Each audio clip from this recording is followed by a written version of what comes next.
자, 여러분들, 수요일 하나님께 예배 드리겠습니다.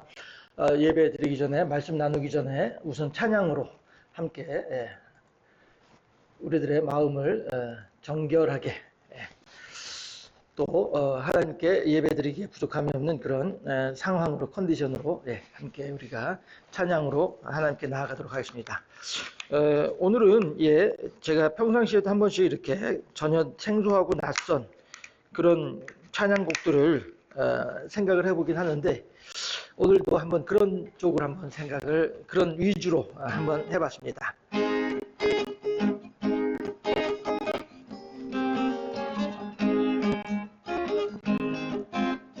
모든 만민들아 주를 찬양하여라. 위대하신 우리 주님은 소리 높여 찬양해. 우리 주 예수 찬양하라.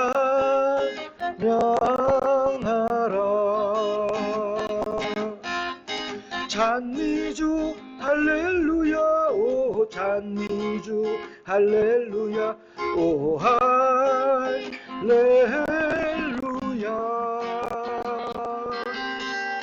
찬미주 할렐루야, 오 찬미주 할렐루야, 오 할렐루야.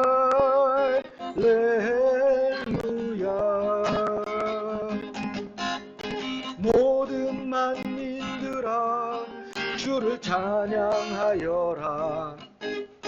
위대하신 우리 주님은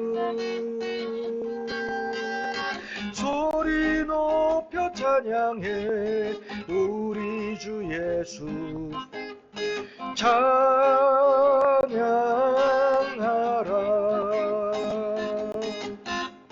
찬미주 할렐루야, 오 찬미주 할렐루야, 오 할렐루야. 찬미주 할렐루야, 오 찬미주 할렐루야, 오 할렐루야. 찬미주 찬미주 할렐루야, 오 찬미주 할렐루야, 오 할렐루야. 찬미주 할렐루야, 오 찬미주 할렐루야, 오 할렐루야. 한 번 더 찬미주 찬미주 할렐루야, 오 찬미주 할렐루야, 오 할렐루야. 찬미주 할렐루야, 오 찬미주 할렐루야, 오 할렐루야. 아멘. 저 혼자만 신났을까요? 여러분들도 함께 기뻐하고 감사하며 하나님께 영광 돌려드리는 그런 찬양에 함께 동참하는 우리가 됐으면 좋겠네요. 이어서 이 찬양은 많이들 들어보셨을 거라고 생각을 합니다.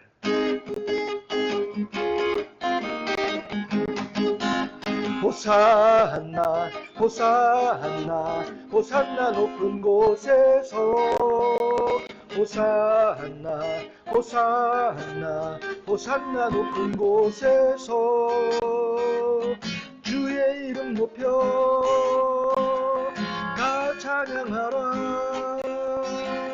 귀하신 주 나의 하나님 호산나 높이 외치세. 영광 영광 왕의 왕께 영광을 영광 영광 왕의 왕께 영광을 주의 이름 높여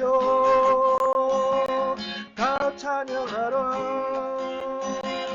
귀하신 주 나의 하나님 주님께 영광 돌리세. 호산나 호산나 호산나 높은 곳에서 호산나 호산나 호산나 높은 곳에서 주의 이름 높여 다 찬양하라. 귀하신 주 나의 하나님 호산나 높이 외치세. 영광 영광 왕의 왕께 영광은 영광 영광 왕의 왕께 영광은 주의 이름 높여 다 찬양하라. 귀하신 주 나의 하나님 주님께 영광 돌리세. 주의 이름 높여 다 찬양하라. 귀하신 주 나의 하나님 호산나 높이 외치세. 아멘. 네. 이런 위로 올라가 버렸네요. 밑으로 내려야 되는데. 예. 자, 예. 요거 찬양하고 예, 하나님 말씀 함께 나누도록 하겠습니다. 네.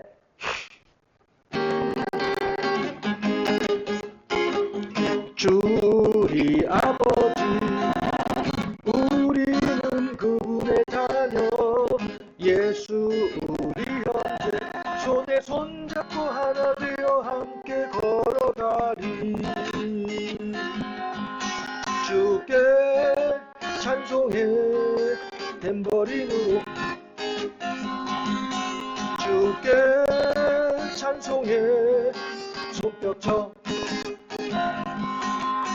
주께 찬송해 춤을 추면서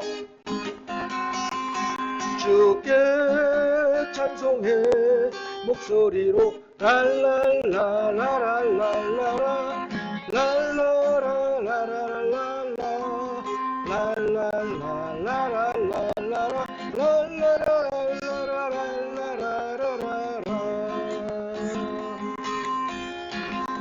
주 우리 아버지 우리는 그분의 자녀 예수 우리 형제 손에 손잡고 하나 되어 함께 걸어가리. 주께 찬송해 탬버린으로 주께 찬송해 손뼉쳐 주께 찬송해 춤을 추면서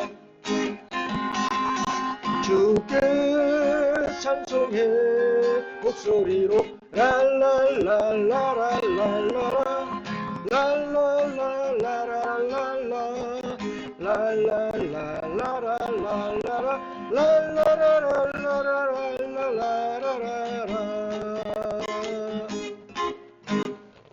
아멘. 예.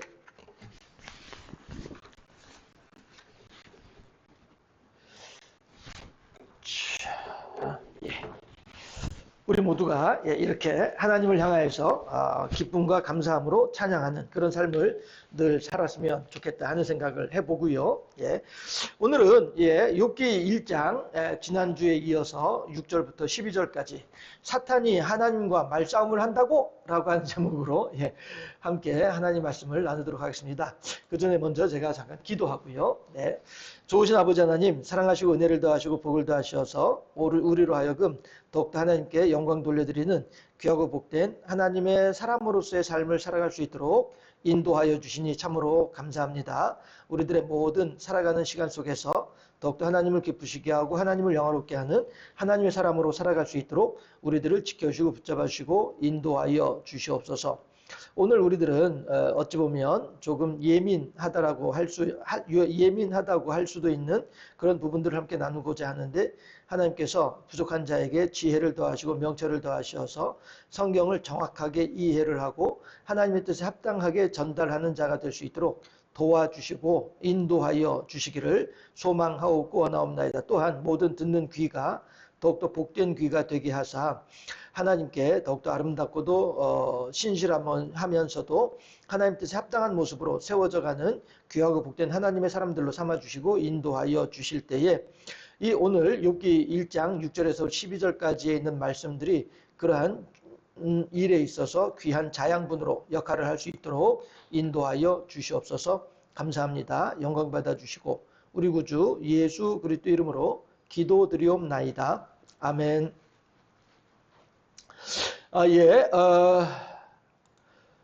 이렇게 하고 하나님 말씀은요. 제 기도했고요. 네. 하나님 말씀은 욥기 1장 6절에서 12절까지 말씀입니다.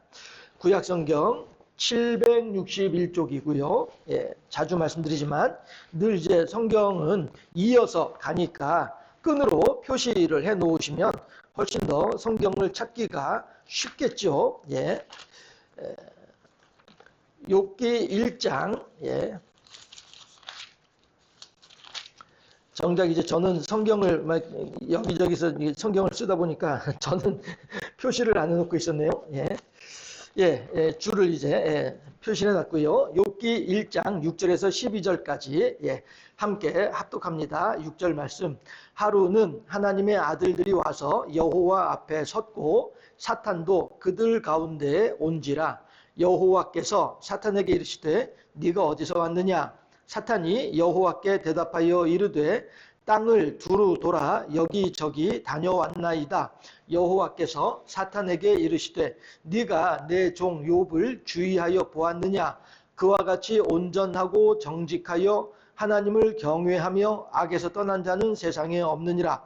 사탄이 여호와께 대답하여 이르되 욥이 어찌 까닭 없이 하나님을 경외하리이까? 주께서 그와 그의 집과 그의 모든 소유물을 울타리로 두르심 때문이 아니니이까? 주께서 그의 손으로 하는 바를 복되게 하사 그의 소유물이 땅에 넘치게 하셨음이니이다. 이제 주의 손을 펴서 그의 모든 소유물을 치소서. 그리하시면 틀림없이 주를 향하여 욕하지 않겠나이까? 여호와께서 사탄에게 이르시되 내가 그의 소유물을 다 네 손에 맡기노라. 다만 그의 몸에는 네 손을 대지 말지니라. 사탄이 곧 여호와 앞에서 물러가니라. 아멘.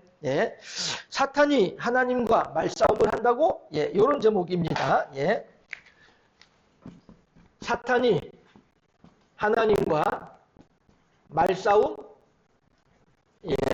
물음표까지 이렇게 사탄이 하나님과 말싸움을 한다고? 라고 한 제목으로 함께 하나님 말씀을 나누도록 하겠습니다. 자, 여러분 우선 이것부터 한번 생각해 보실까요? 사탄이란 존재가 어떤 존재냐라고 하는 것부터 사탄은 대체 뭘 사탄이라고 하지? 이것부터 이제 얘기를 하면요. 사탄이라고도 하고 또 번역본에 따라서는 사단이라고도 표현을 하기도 하고요. 또 마귀라고도 하고요. 또 옛 뱀이라고도 표현을 하기도 하고요. 아무튼 호칭은 사탄에 대한 호칭은 여러 가지가 있습니다. 여러 호칭이 있는데 그건 꼭 사탄뿐 아니라요. 천사들도 마찬가지예요. 그 부분 이제 좀 이따 하도록 하고요. 아무튼 우리가 문자주의라고 하거든요. 문자주의 혹은 축자 영감설이라고도 하는데요. 이 부분들은 성경을 해석을 함에 있어서 매우 조심해야 될 부분들이에요. 문자주의, 성경의 1.1획이라도 변개하면 안 돼 라고 하는 이 생각, 이것이 이제 문자주의거든요. 그러니까 여기서는 지금 사탄이라고 적혀 있으니까 이건 사탄이야. 그런데 여기서는 옛뱀이라고 하잖아. 그럼 사탄과 옛뱀은 다른 거야. 왜? 글자가 다르니까. 이렇게 성경을 해석을 하게 되면은 좀 이렇게 하나님께서 우리들한테 전하고자 하시는 메시지에서 벗어날 수도 있다라고 하는 것이죠. 그렇게 그러니까 여기는 사탄이고 여기는 마귀고 여기는 옛뱀이잖아. 그러니까 사탄과 마귀가 옛뱀 그리고 귀신이 다 다른 존재들이야. 이렇게 주장을 하게 되면 이건 이제 문자주의가 되어지게 되고, 그렇게 되면 성경을 좀 더 폭넓게 구약 성경부터 신약 성경까지 또 그 부분은 아니라 다른 본문까지 다 합쳐가지고 이렇게 종합적으로 성경을 볼 때에 보다 정확하게 성경에 대해서 이해를 할 수 있다는 것이죠. 솔직히 말씀드려서 이 세상 살아가는 어느 누구도 성경을 100% 알고 있는 사람은 없습니다. 다만 하나님께서 그때그때 지혜를 주시니까 그 지혜를 가지고 성경을 해석하는 것뿐이지 내 해석이 정확해 라고 이야기할 수 있는 사람은 아무도 없어요. 왜? 사람이니까.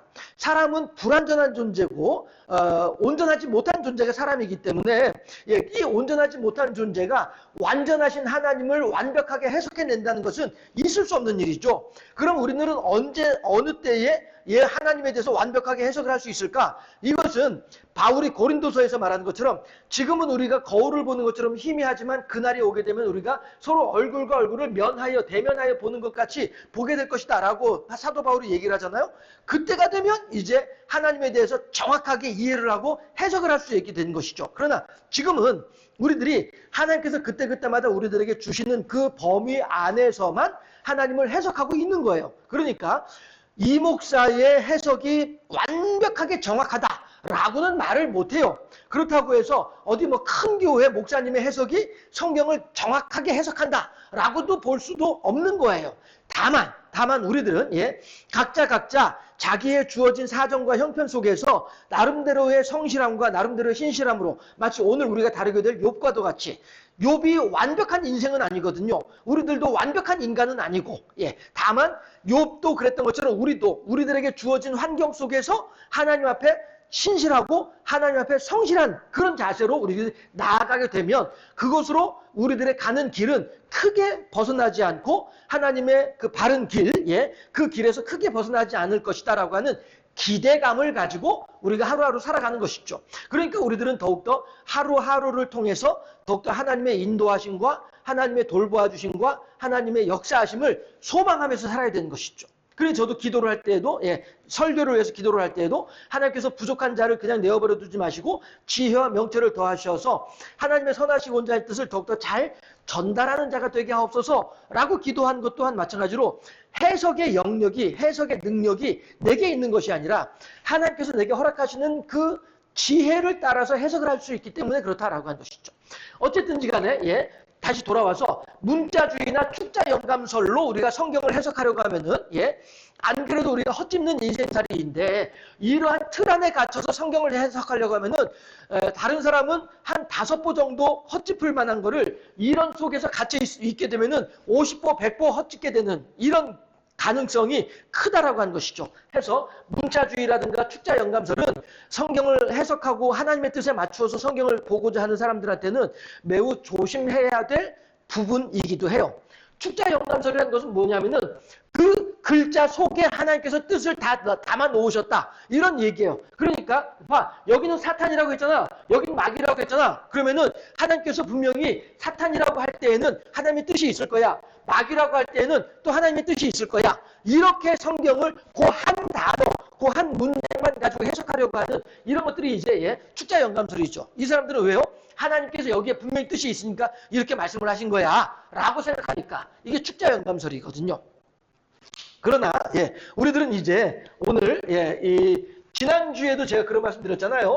이 욥기라고 하는 그 욥이라고 한 사람이 워낙에 살던 시대 자체가 그 하나님의 율법이 온전하게 성립되어지지 않았던, 그러니까 모세를 통하여서 사람들한테 율법이 전달되어졌는데 그런데 이 욥은 모세보다 훨씬 더 이전에 살던 사람인 것으로 생각이 되더라는 것이죠. 그래서 지난주에 여러분들하고 나눴던 것이 족장 시대였잖아요. 그렇죠?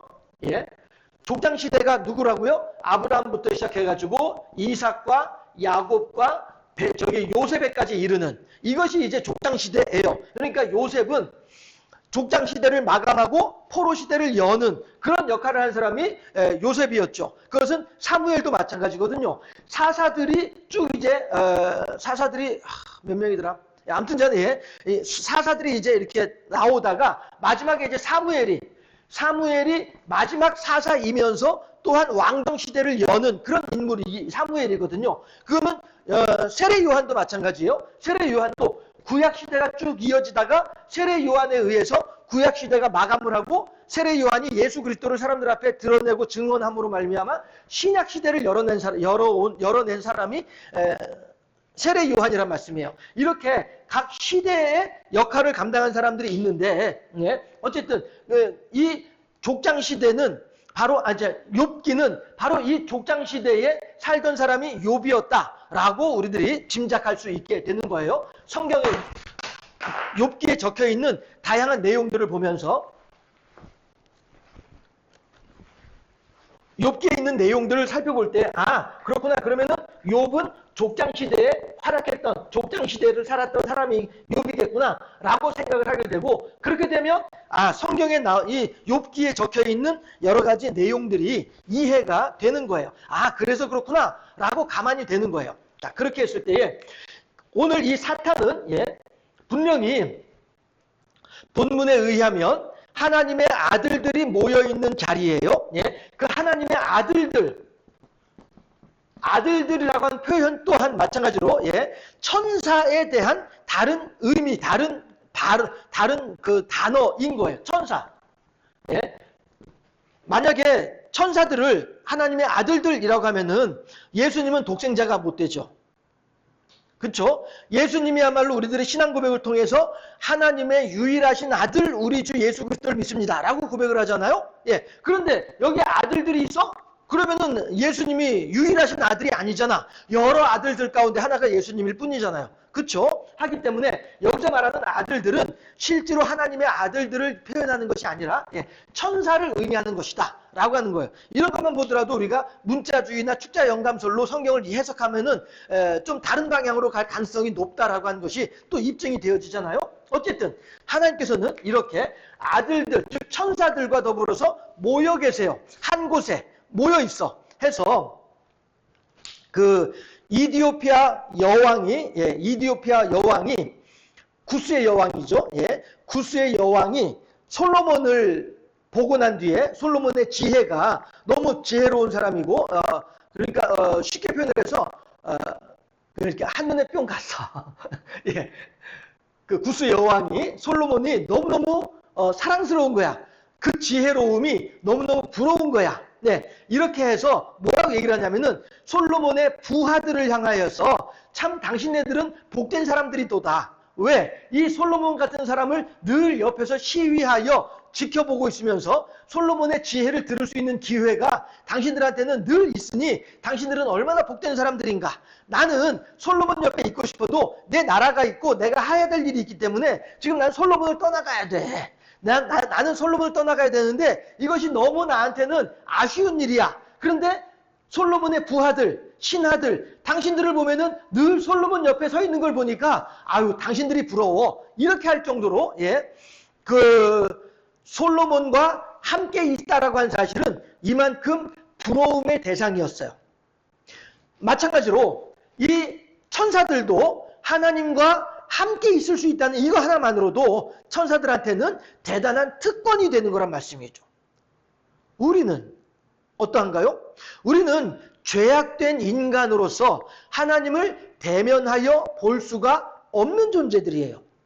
그런데 천사들은 늘 하나님을 대면하여 볼 수 있다고 하니 얼마나 이것이 부러울 만한, 부러워해야 마땅한 그런 상황이겠느냐라고 한 것이죠. 다만 우리들은 그럼에도 불구하고 하나님께서 우리들한테 약속해 주신 것이 있죠. 뭐예요? 우리가 우리 몸의 부속곧 하나님의 자녀가 되어지게 되면, 그렇게 되면 우리들은 늘 이제 우리들도 하나님을 대면하여 볼 수 있게 되는 것이죠. 그렇게 되면 그때에는 하나님의 진면목을 보게 되니까 하나님에 대해서 특별한 다른 해석들도 필요 없이 하나님 그 자체로 볼 수 있게 되는 것이죠. 지금은 각각의 하나님께서 주시는 사정과 형편과 요즘 뭐 TPO라고 하잖아요.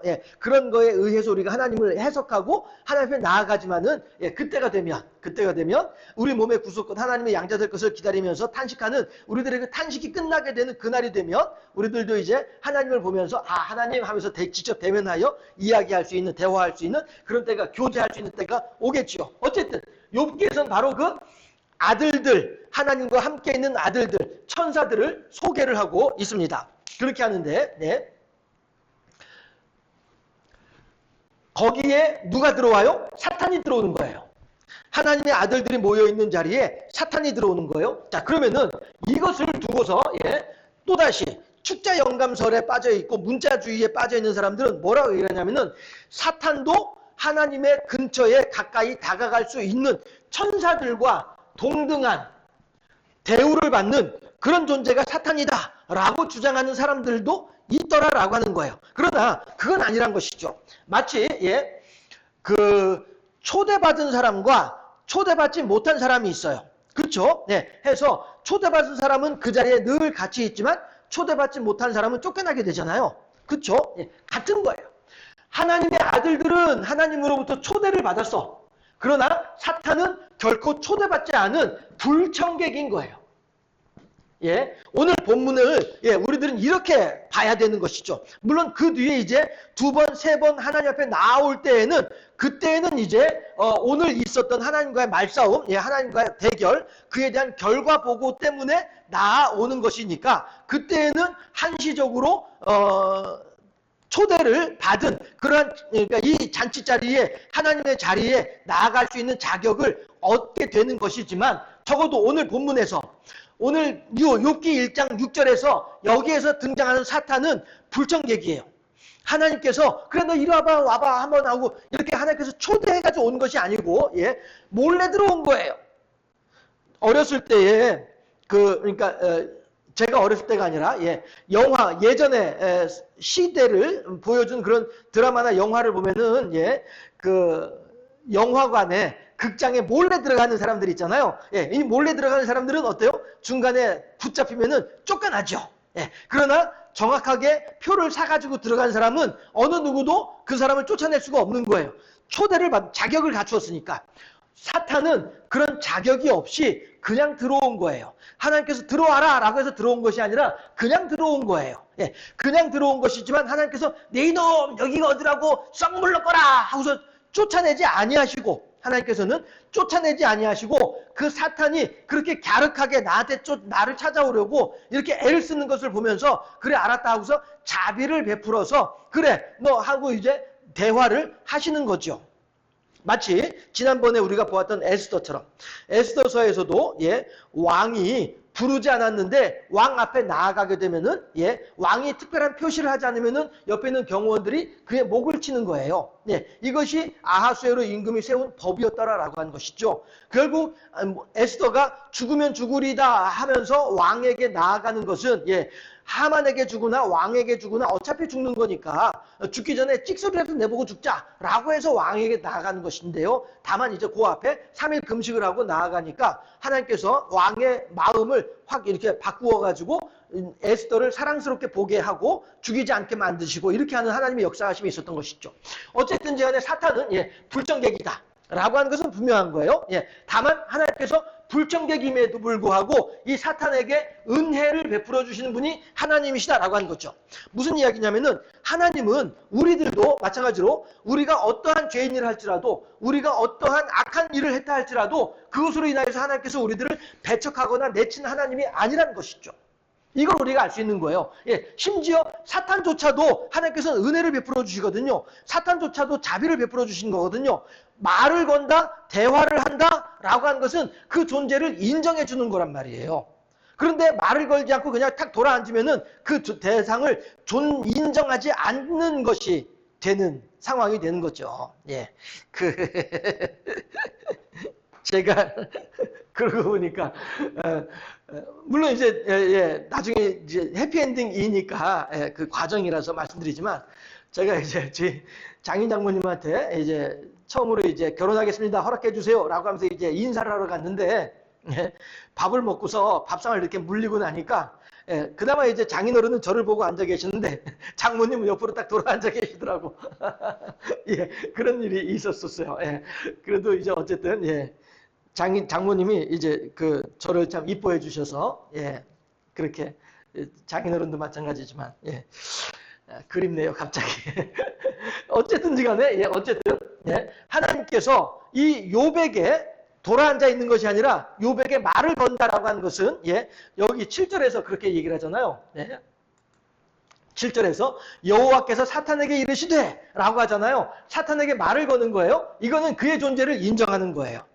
해서 너 그래 네가 천신만고 끝에 내 옆에 왔구나. 그래, 고생했다. 오늘하고 고생했다. 하고서 이제 말을 걸어주는 거예요. 이게 바로 하나님의 은혜고 하나님의 사랑이고 자비란 말씀이에요. 우리들도 사탄도 이러한 하나님의 은혜를 덧입고 있는데 하다못해 우리들인들 얼마나 더 큰 하나님의 사랑을 받을 수 있겠느냐라고 하는 것을 생각해 볼 수 있는 대목이다 라고 하는 것이죠. 했을 때에 그 다음에 또 이어서 계속 보실까요? 7절에서 네가 어디서 왔느냐라고 하는 말은 정말로 궁금해서 출발점이 어디냐 이걸 물어보려고 하는 것이 아니죠. 내비게이션은 분명하게 출발점을 이야기하고 도착점을 이야기를 해야 그래야 이제 내비게이션이 이제 작동을 하면서 길 안내를 해주게 되죠. 그런데 하나님은 여기서 지금 사탄에게 너의 출발점이 어디냐 이걸 물어보는 것이 아니고요. 뭐 하고 왔니? 뭘 보다 왔냐? 어디 다녀왔냐? 그런 의미가 되는 것이죠. 그렇게 하니까 여호와께 대답하여 이르되 땅을 두루 돌아 여기저기 다녀왔나이다 라고 얘기를 하죠. 여기저기 다녀왔나이다 라고 한 이 말이 어떤 의미냐면요. 바울이 그런 얘기를 하잖아요. 교회에서 그 당시에 바울이 생활하던 시대에 그 당시에 교회에서 과부에 대해서는 생활을 지원해 주는 그런 이제 교회 분위기였단 말씀이에요. 그렇게 해서 내가 우리 교회에서 이 과부에게 생활을 할 수 있도록 지원해 주는 것을 지원해 줘야 될까 말 것이냐 이런 것들을 이제 심사하는 기준이 있어. 그랬을 때에 바울이 뭐라고 얘기하냐면 그 심사하는 기준으로 참 과부는 이렇게 말을 해요. 참 과부는 어떤 존재, 어떤 사람이 참 과부냐라고 하는 것을 이야기를 해요. 그리고 그 참 과부인 그들에게는 교회에서 생활에 불편함이 없도록 지원을 해줘야 된다라고 하는 이야기를 하는 거죠. 그런데 여기서 말하는 참 과부의 기준이 뭐냐면은 두루 돌아 한담을 하지 않는 자예요. 두루 돌아 한담을 하는 자들은 어떤 자들이에요? 여기 가서 이 말로 들쑤시고 저기 가서 저 말로 들쑤시고 하면서 서로 간에 화합을 이루는 것이 아니라 도리어 이 사람을 부추기고 저 사람을 부추기고 서로 싸우게 만들고 이러한 무론한 변론을 거듭하는 사람들, 이런 사람들은 참과부가 아니다라고 하는 거예요. 도리어 어디에서 말을 옮기는 것도 아니고 들은 말도 있어도 옮기지 아니하고 조용히 가지고 있으면서 기도하고 이러한 서로 간의 화합과 일치를 위해서 노력하는 사람들, 이런 사람들이 참과부란 말씀이에요. 그래서 여기 저기 다니면서 한담을 하는 자들은 결코 참과부에 들어갈 수가 없어 라고 바울이 말을 하거든요. 자, 그런데 오늘 본문에서 마귀가 뭐라고 해요? 땅을 두루 돌아 여기저기 다녀왔나이다 라고 하잖아요. 이게 바로 뭐예요? 바울이 참과부로 인정할 수 없는 그 기준이 지금 이 사탄에게 적용되고 있더라 하는 것이죠. 과연 이 사탄이 여기저기 두루 돌아다닐 때에 과연 무엇 때문에 돌아다녔겠습니까? 노아 홍수 때에 노아가 이제 비가 그치고 이제 물이 어느 정도 빠졌는지를 알아보기 위해서 비둘기를 이제 보내지 않습니까? 그랬는데 처음에는 그 비둘기가 갔다가 돌아오고 그렇게 하는데 그 다음에 보니까 비둘기가 올 때에 뭐예요? 이파리를 나뭇잎을 물고 들어오잖아요. 그렇게 하니까 이제 노아가 이제 물이 다 빠졌구나 하고서 이제 문을 열고 나갔던 그런 일이 있었잖아요. 그런데 까마귀는 내보냈는데 돌아오지 않았더라라고 하는 거예요. 왜요? 까마귀는 여기저기 둥둥 떠있는 시체들 파먹느라고 시체들 먹느라고 까마귀는 돌아오지 않았다는 것이죠. 그러나 비둘기는 내보냈더니 돌아오더라. 거기에 감람잎을 물고서 돌아오더라 라고 하는 거예요. 이것이 바로 두루 돌아 한담을 하는 자들이나 두루 돌아 여기저기 다니는 자들이나 까마귀가 이 시체 위에 앉아가지고 뜯어먹다가 저 시체로 가서 또 뜯어먹고 하는 거나 똑같은 행동이란 말이에요. 똑같은 모습이란 거예요. 그러나 비둘기는 내가 해야 할 일이 무엇인지를 정확하게 알고 있어요. 그래서 하늘을 날아서 가다가 마른 땅에 새로운 나무잎이 피어진 것을 올라온 것을 보고서 그 이파리를 끊어다가 노아에게 알려주는 자기의 목적이 분명한 자들은 이리저리 돌아다니지 않는다라고 하는 것이죠. 그러고 보니까 제가 요즘 사회 활동하면서 사회생활하면서 하는 일이 목적지를 정해놓고 그 목적지에 갔다가 또 다른 목적지로 오는 이런 일들을 이제 하고 있는데 저는 여기저기 돌아다니는 사람이 아니에요. 목적을 두고서 다니는 사람이란 말씀이죠. 어쨌든 사탄은 목적지 없이 여기도 기웃거리고 저기도 기웃거리고 하면서 이렇게 돌아다니는 거예요. 그러면서 뭘 하겠습니까? 서로 간에 분란과 분탕과 불화와 어떤 다툼과 싸움을 일으키는 그런 일들을 하는 것이 마귀잖아요. 사탄이잖아요. 오늘 본문에서도 이 6절부터 12절까지 전체 내용을 보면은 하나님하고 욥하고의 사이를 이간질시키려고 하는 게 이게 사탄의 목적이란 말이에요. 예, 사탄은 결코 하나님과 사람의 사이를 친하고 견고하고 돈독하게 만들려고 하는 이것이 사탄의 목적이 결코 아니라는 거예요. 도리어 하나님과 사람 사이를 어그러뜨리고 서로 간에 불화하게 만들고 뒤돌아 앉게 만들고 하는 이런 것들이 사탄이 하는 일이다라고 하는 것이죠. 해서 7절에서 여기저기 두루 돌아다녔나이다 라고 하는 말은 어디 이제 험담할 거리 없는지 서로 간에 싸우게 만들 거 없는지 이런 걸 살펴보고 돌아온 거예요. 마치 까마귀가 물에 둥둥 떠있는 신신들 뜯어먹느라고 바빴던 것처럼 마귀도 사탄도 그렇게 이 세상에 어둡고 이 세상에 부정적인 것들을 찾아가려고 즉 그렇게 이제 하고 있는 존재가 사탄이다라고 하는 것이죠. 그런데 여기에 대고서 하나님께서 뭐라고 말씀하세요? 8절에서 여호와께서 사탄에게 이르시되 네가 내 종 욥을 주의하여 보았느냐? 그와 같이 온전하고 정직하여 하나님을 경외하며 악에서 떠난 자는 세상에 없느니라 라고 하나님께서 말씀을 하시죠. 그런데 이 부분도 마찬가지로 우리가 좀 다시 생각해 볼 부분이 있습니다. 뭐냐면은 처음에 말씀드렸던 것처럼 문자주의, 축자 영감설에 젖어 있는 사람들은 이 구절을 통해서 욥이 완전 무결한 사람이다. 순결한 사람이다. 완전한 의인이다. 이렇게 주장한 사람들도 있다라고 하는 것이죠. 그러나 아니에요. 욥은 어쨌든 인생이에요. 욥은 어쨌든 사람이에요. 욥은 어쨌든 아담의 허리에서 나온 조상의 유전한 망령된 행실을 따라 죄인일 수밖에 없는 죄인이에요. 이게 욥이에요. 다만 지난 시간에도 말씀드렸다시피 욥은 신앙의 천재야. 그래서 마치 모세가 당대의 그 유함이 모든 사람보다 승하였더라 라고 얘기를 하잖아요. 그렇다고 해서 모세가 완벽하게 인자한 사람이냐? 그건 아니란 말씀이에요. 다른 사람들보단 그래도 도토리 키재기 같지만은 그래도 다른 사람들보다 조금 더 인자한 사람이 모세였던 것이죠. 그런 것처럼 욥도 그 당시에 많은 사람들이 있었음에도 불구하고 다들 그냥 고만고만하게들 신앙생활을 하고 고만고만하게 하나님을 알고 있고 이렇게 하는 사람들인데 그 중에서 욥이 조금 더 많이 하나님에 대해서 알고 있는 거예요. 그것뿐이지 완벽하게 의인은 아니더라라고 한 거예요. 예를 들어서 이렇게 표현을 해볼까요? 이렇게 한번 말씀을, 요즘에 이제 길거리 다니면서도 많은 사람들이 이제 그 흡연 장소에서 담배를 피우는 사람들을 볼 수가 있으니까, 그러면은 여기 흡연 장소가 있어. 그 흡연 장소에서 남자 여자 해가지고 한 10명 정도가 담배를 피우고 있어. 그런데 거기에 한 사람이 뚝 서 있는데 이 사람은 담배를 안 피우고 있어. 하게 되면 이 담배 피우는 사람들 가운데에서 담배를 안 피우는 사람은 한 사람밖에 없잖아요. 그렇죠? 그러니까 여기서 담배 안 피우는 사람은 요 한 사람밖에 없네 라고 평가를 하잖아요. 똑같은 거란 말이에요. 그 당시에 많은 사람들이 있었지만은 그 사람들은 다 하나님을 향하여서 적절하게 죄도 짓고 적절하게 악하게 행동을 하고 뭐 이렇게 살아가는 사람들이란 말이에요. 그런데 그 중에서 욥만큼은 다른 사람들이 70의 죄를 지을 때에 욥은 그저 죄를 짓더라도 한 50, 40, 30 요 정도만 죄를 지었다 뿐이지 욥이 완전하게 의인이다 라고는 할 수 없다라고 하는 것이죠. 자, 여기서도 그렇게 얘기를 하잖아요. 악에서 떠난 자는 세상에 없느니라 라고 하잖아요. 그렇죠? 이 말이 무슨 얘기냐면은 대부분 사람들은 다 그렇게 행동을 하고 있는데 욥만 거저 이렇게 좀 이렇게 두드러지게 그렇게 하나님을 향해서 신실하게 살고 있어. 이렇게 하는 표현이지 욥이 100점짜리 의인은 아니라는 것이죠. 우리들이 이 축자 영감설이나 문자주의에 빠지게 되면은 이렇게 오해를 할 수가 있다는 것이죠.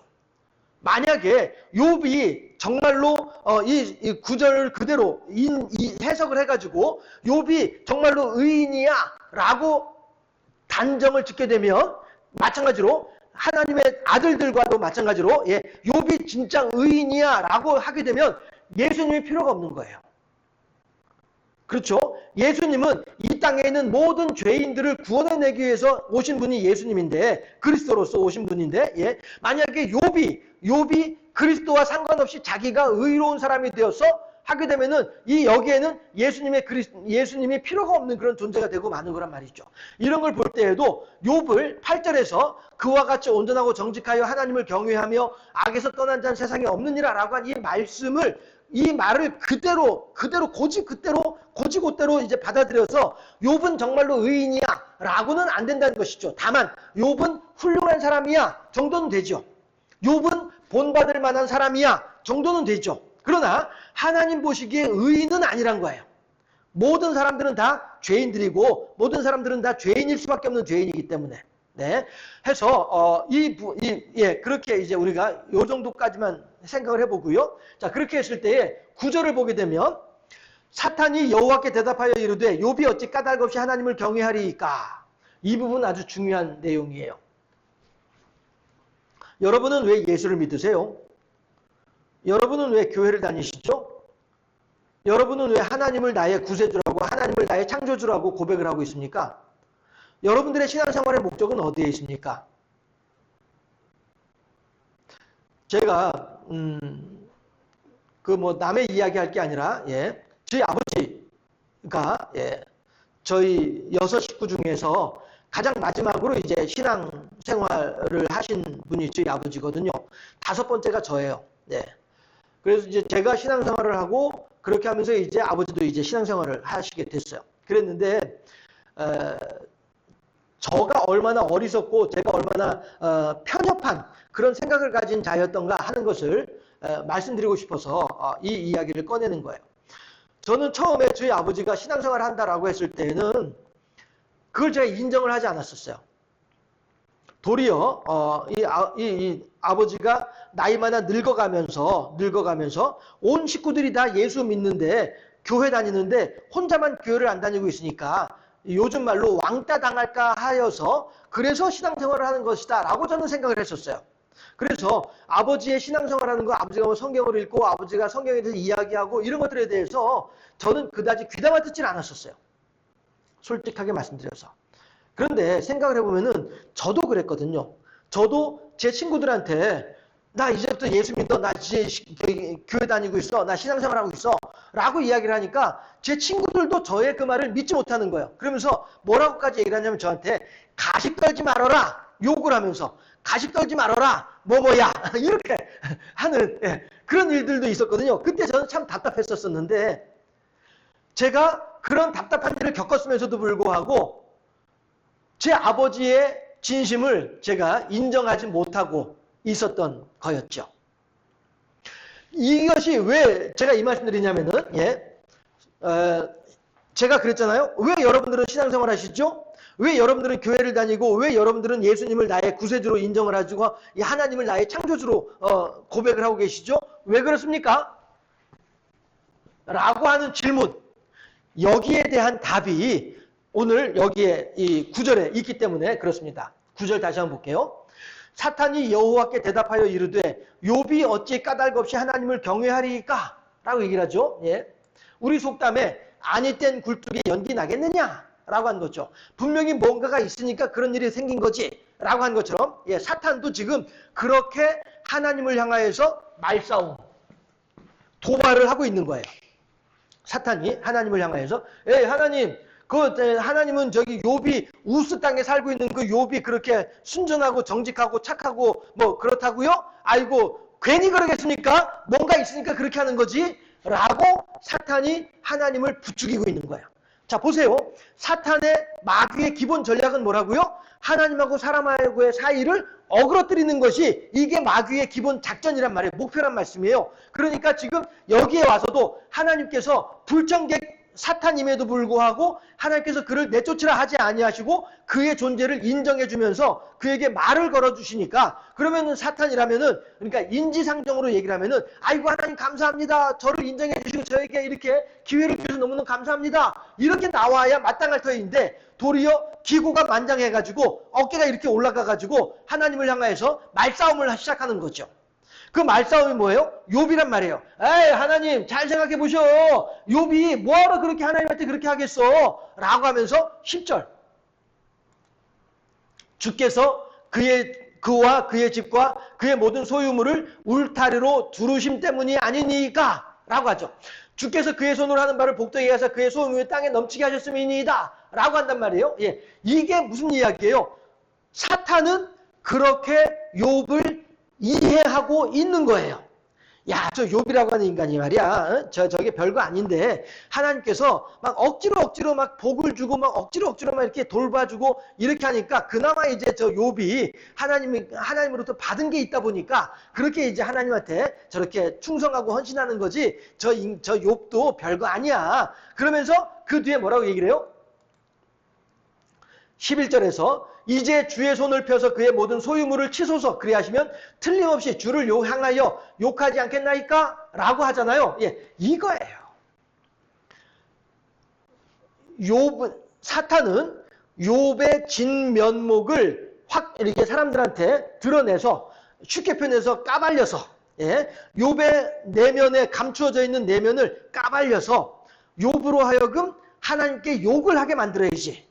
그렇게 하면은 욥은 하나님을 향해서 욕을 하면서 하나님으로부터 떠나가겠지? 그러면은 하나님도 마찬가지로 욥을 포기하고 내치겠지? 그렇게 되면 욥하고 하나님하고의 사이를 이간질시키려고 하는 내 작전이 성공하는 거잖아. 이게 마귀의 작전이란 말씀이에요. 그래서 마귀는 그렇게 하나님을 향하여서 하나님이 욥을 살펴주고 돌봐주고 도와주니까 그러니까 욥이 하나님을 향해서 저렇게 신앙생활을 그나마 신앙을 유지하고 있는 거지 그런 거 싹 다 걷어가 보세요. 과연 욥이 신앙생활을 할 건지 라고 하는 얘기가 되는 것이죠. 우리들 중에도 가끔 이제 그런 사람들 있잖아요. 예, 목사님 나 교회 안 나갈 거예요. 왜요? 교회 안 나갈래요. 나 상처받았어요. 나 기분 나빠요. 내가 이렇게 무시를 당해서 내가 뭐하러 교회를 다녀요? 라고 말하는 사람들이 있어요. 이런 사람들은 구원의 은총을 제대로 경험하지 못한 경우가 대부분일 거예요.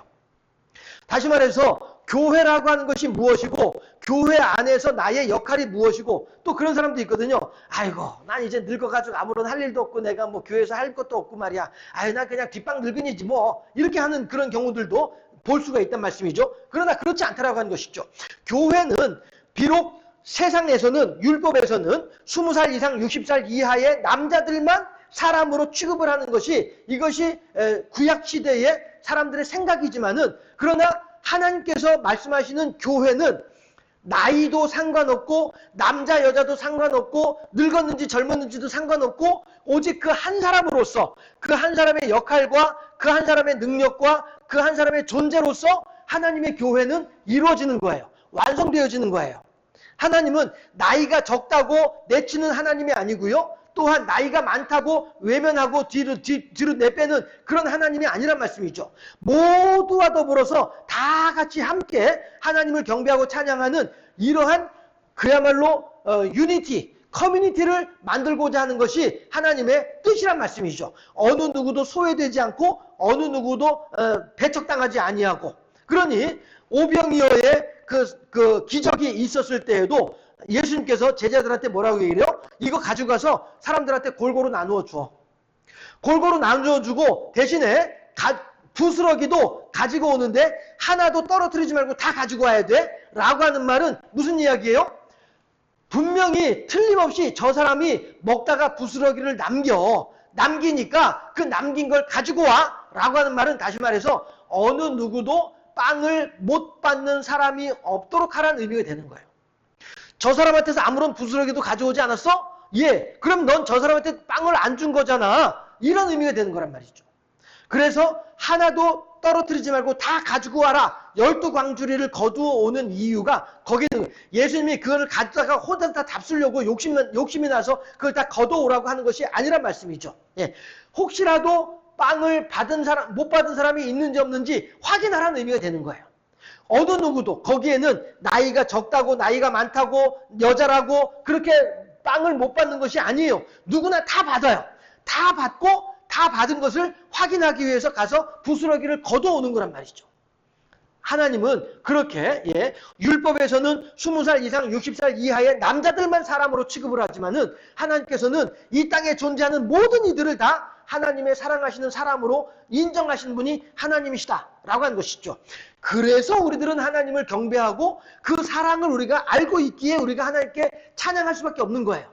하나님은 우리가 아직 죄인 되었을 때에도 우리를 향한 무한하신 은혜를 베풀어 주는 것을 아까워하지 않으신 분이 하나님이시기 때문에 우리가 그 하나님의 그 크신 사랑을 알고 있다 보니 어찌 내가 하나님을 향해서 찬양하지 않을 수 있겠느냐라고 하는 거죠. 어찌 찬양 안 할까라고 하는 찬송가 가사가 있는 것처럼 말이죠. 우리가 하나님의 그 크신 은혜를 경험을 했음에도 불구하고 우리가 어떻게 하나님을 경배하지 않을 수가 있겠어? 이게 진정한 신앙생활하는 의미인 거예요. 뭐라고요? 감사해서. 감사해서 교회를 다니고요. 감사해서 헌금을 하고요. 감사해서 봉사를 하고요. 감사해서 예배를 드리는 거예요.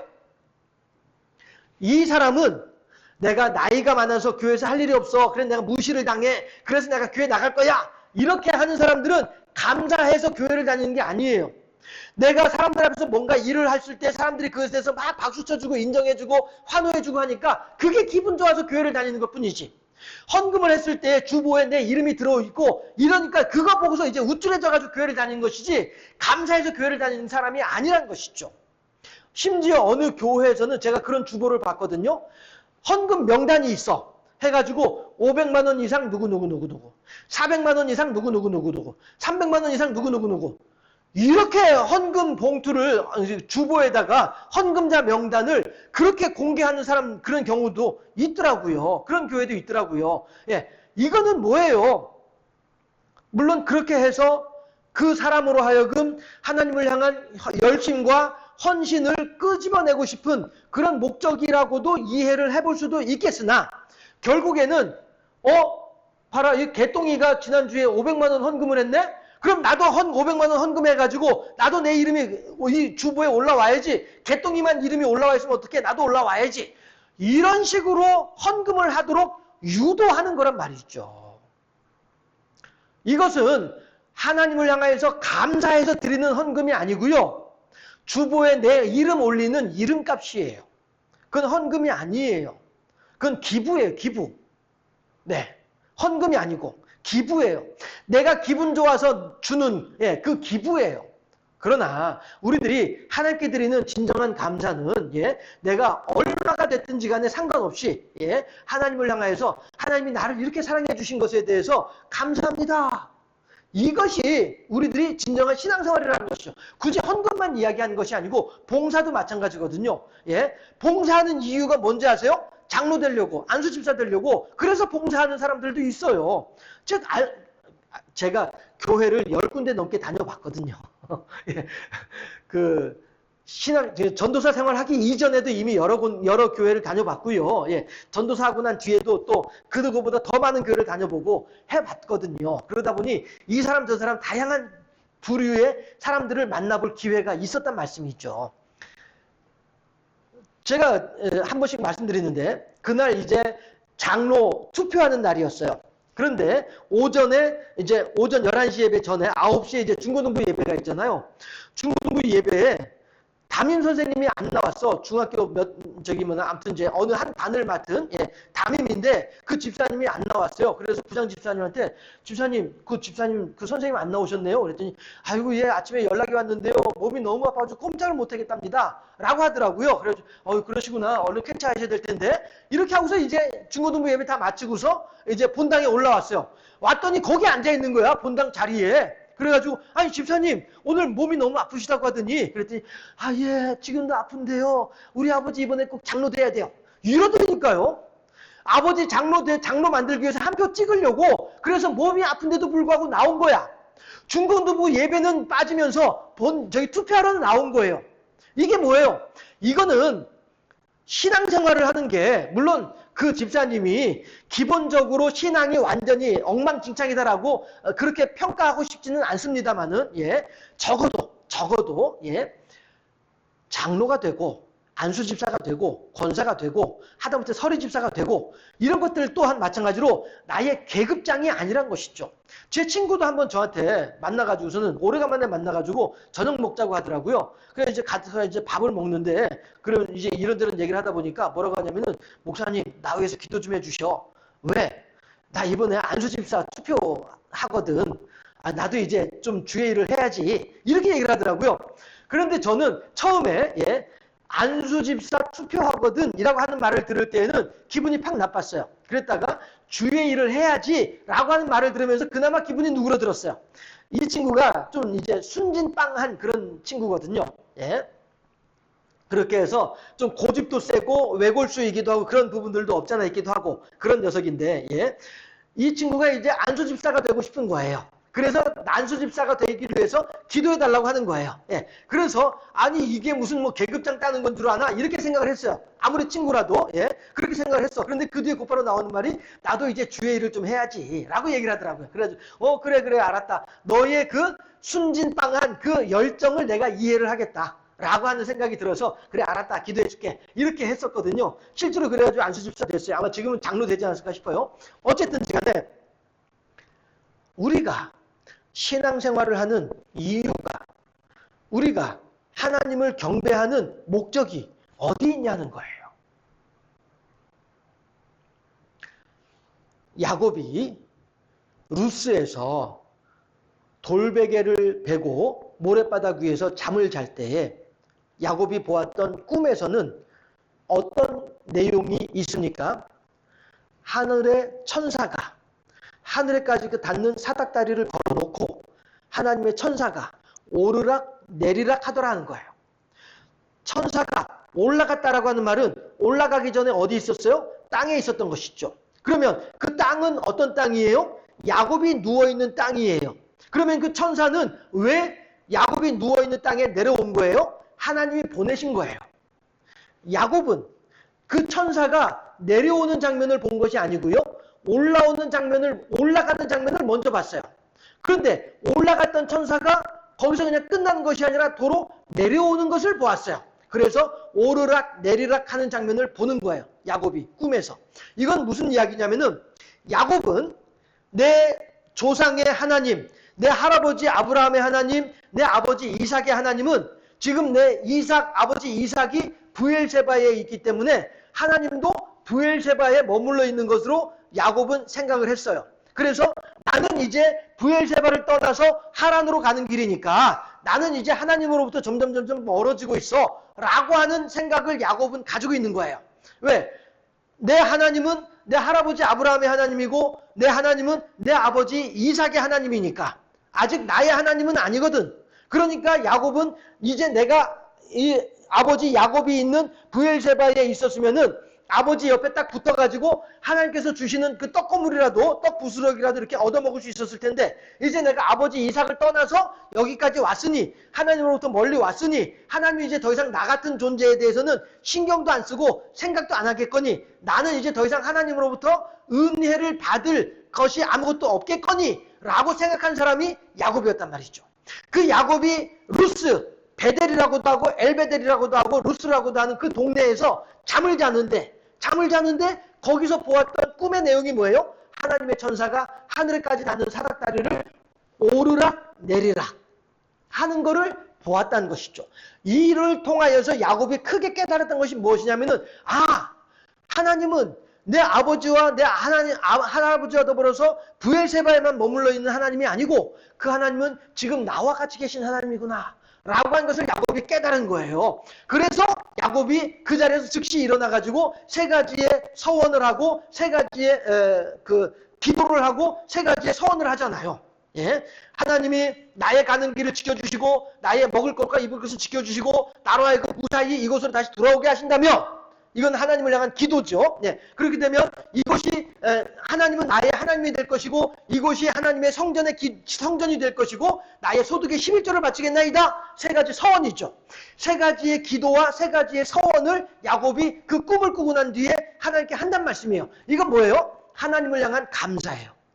하나님이 나와 함께 하신다는 사실을 알게 되니까. 그래서 하나님을 향해서 자기도 모르게 하나님이 나의 하나님이 될 것이고 내가 하나님의 소득의 11조를 바칠 것이고 이것이 하나님의 전이 될 것입니다. 라고 하는 이 말을 막 정신없이 내뱉은 거란 말이죠. 이거 왜 그래요? 하나님이 나의 하나님인 것을 분명히 알게 됐으니까. 하나님은 아브라함의 하나님, 이삭의 하나님일 뿐이지 나의 하나님은 아니야 라고 생각했던 야곱이었는데 그 야곱이 아니 그 하나님이 나의 하나님이란 말이야. 우와 이런 대박. 그러면서 그렇다고 한다면 내가 당연히 하나님을 향해서 나의 기도를 해야지. 그리고 그 기도에 대하여서 하나님을 향해서 응답을 해야지, 서원을 해야지 라고 하는 것이 이게 야곱의 신앙 고백이었단 말이죠. 야곱은 하나님을 향하여서 어떤 그런 주고받는 것으로 말미암아 하나님께 나아가는 것이 아니라 도리어 하나님께서 내게 주신 것을 너무나도 감사하고 하나님께서 내게 주신 것에 대해서 기뻐하면서 감격하면서 거기에 맞춰서 하나님께 응답하는 거예요. 반응을 하는 거예요. 저도 이제 여러분들하고 한 번씩 이제 그 말씀 설교하면서 아멘 좀 하세요 라고 하는 얘기를 하는 이유가 왜 그래요? 응답. 반응을 구하는 거잖아요. 저는 저 나름대로 막 열심히 준비해가지고 막 땀을 흘리면서 말씀을 전하는데 다들 그냥 뭐 반응도 없이 그냥 뭐 이렇게 있으면은 별로 재미가 없잖아. 그러니까 아멘 하세요 라고 하는 얘기를 하는 이유가 그래서 그런 것인데요. 지금 바로 야곱이 하나님이 야 너 아멘 안 해 이 녀석아 라고 하는 것도 아님에도 불구하고 야곱은 알고서 하나님께 아이고 하나님 감사합니다 라고 고백을 하는 거란 말이죠.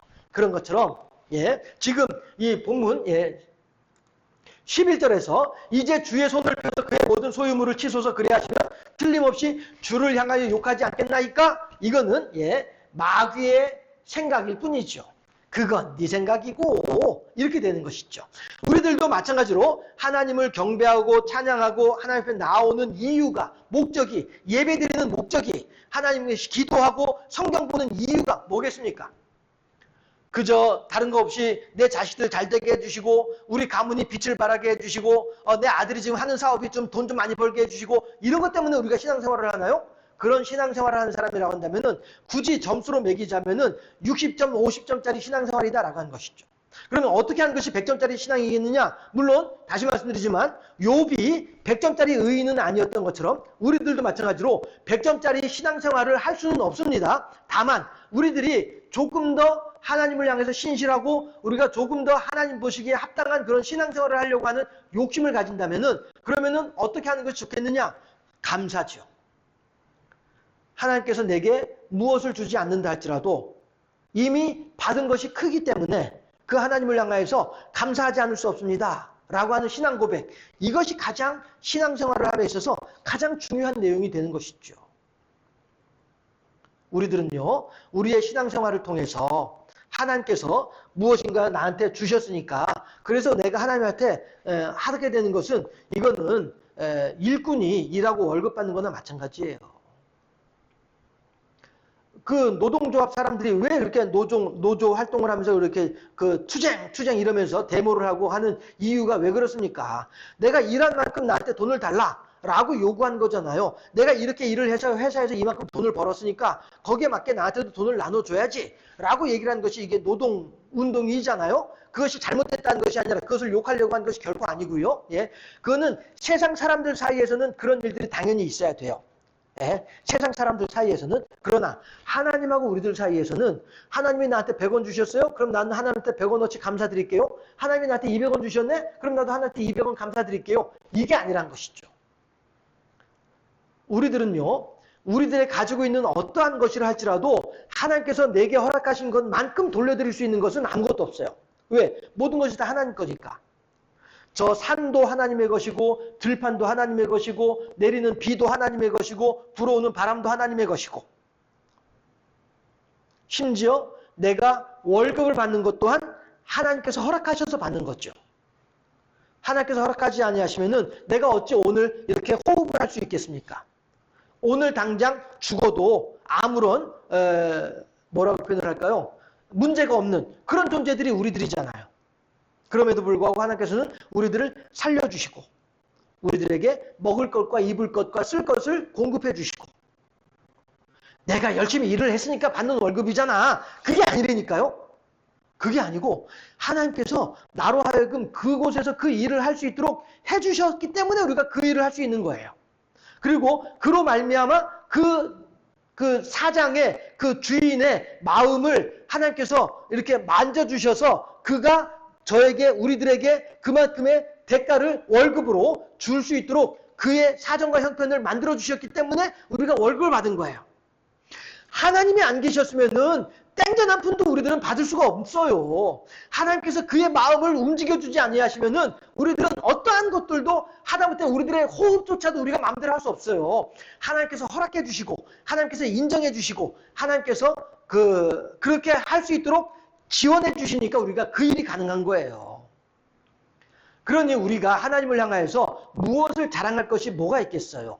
하나님, 내가 신앙생활 몇십 년 한 줄 아십니까? 그 몇십 년 한 신앙생활이 뭐가 중요해요? 하나님한테는 하루도 안 되는데. 그렇지 않겠습니까? 예. 내가 하나님을 향하여서 제가 한 번씩 말씀드리죠. 어떤 장로님이 교회 건축을 하는데 집을 두 채를 팔았다라고 해요. 예. 그렇게 집을 두 채를 팔아서 교회를 세웠어요. 예. 그러면은 그것이 얼마예요? 그렇다고 해서 그 사람이 장로가 되고 원로 장로가 되고 있는 것들이 당연한 일인가요?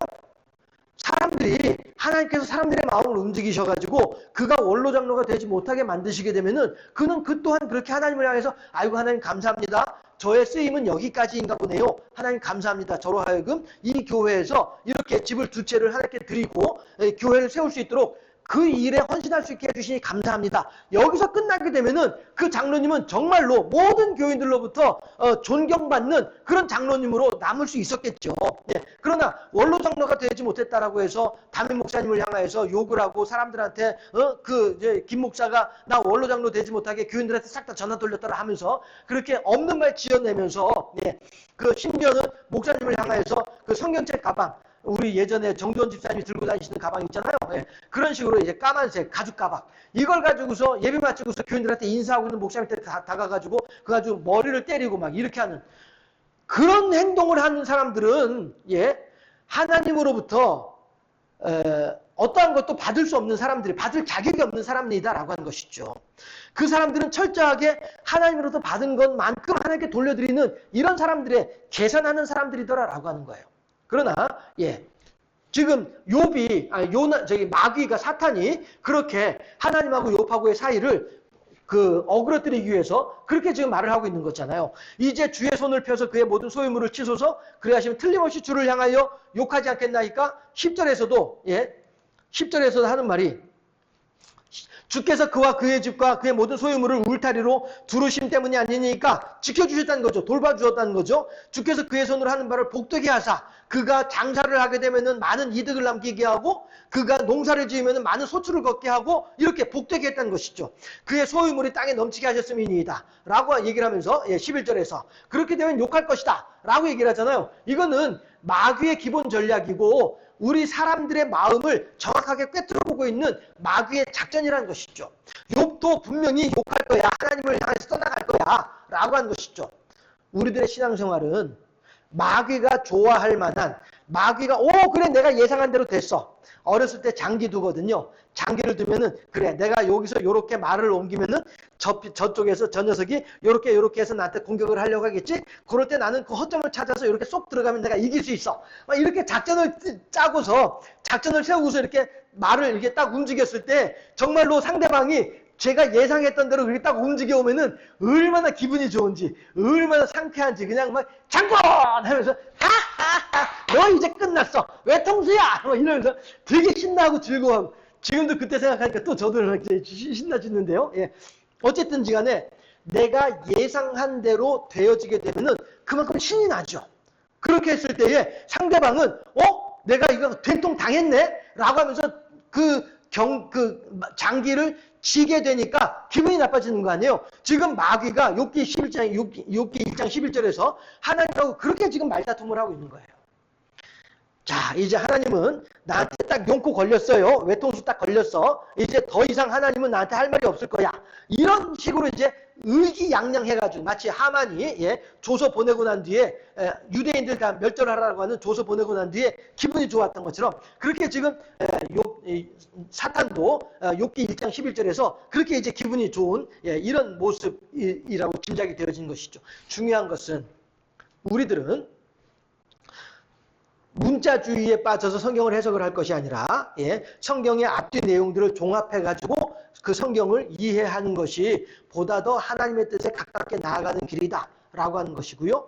욥이라고 하는 사람이 당대의 의인이라고 하지만은 세상에 사람이 없느니라 라고 하시지만은 그것으로 인하여 그 평가로 인하여서 욥이 정말로 100% 의인이냐 라고 하는 것은 아니다 라고 하는 것이고요. 다만 이제 도토리 키재기한 중에 조금 더 키가 크다 뿐이다, 이런 것이고요. 마귀가 우리들에게 하는 작전이라고 하는 것은 우리로 하여금 하나님을 향하여서 상을 받도록, 상을 요구하도록, 마치 회사 직원이 회사 사장한테 노동 데모하면서 좀 더 많은 돈을 뜯어내려고 하는 것처럼 마귀는 우리들을 향하여서 하나님으로부터 복을 좀 더 받아야지, 네가 그만큼 일을 했으니까 하나님한테 조금 더 뭔가 받아내야지, 이런 것들을 마귀가 우리들에게 교묘하게 우리들의 생각을 지금 휘어잡고 있더라. 그러나 진정으로 우리가 신앙생활을 하는 것은 하나님께서 내가 원하기도 전에, 내가 알기도 전에, 내가 미처 생각하기도 전에 이미 나에게 베풀어 주신 이 모든 은혜를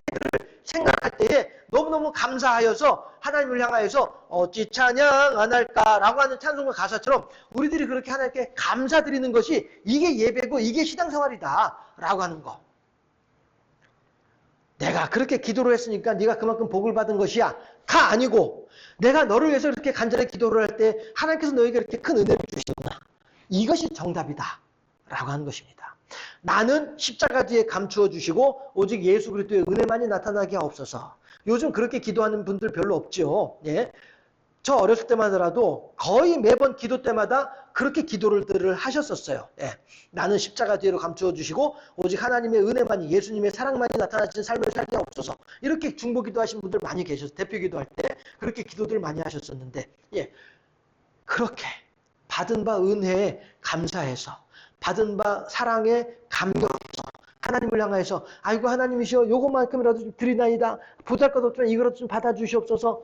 과부의 두 랩돈과도 같이 하나님, 제가 하나님께 너무 감사해서 제가 드리고 싶은데 드릴 것이 겨우 오늘 저녁 먹을 빵값밖에 없네요. 제가 오늘 저녁을 굶더라도 하나님께 이것을 드리겠나이다. 이것이 얼마나 감사한 마음이냐 하는 거예요. 예수님께서도 말씀하시기를 여기 많은 사람들 중에 이 과부가 가장 많은 돈을 넣었다. 제자들이 아니 무슨 말씀이에요? 겨우 랩돈 2개밖에 안 됐는데요? 예, 이 사람들아, 모양을 볼 것이 아니라 마음을 봐야지. 예, 얼마나 감사한 마음으로 그 과부의 2랩돈을 예수님께서 얼마나 감사한 마음으로 드리는지를, 과부의 마음을 예수님께서 보신 것이죠. 우리들도 그렇게 우리들의 삶 가운데에서 우리가 할 수 있는 최선을 다해서 하나님께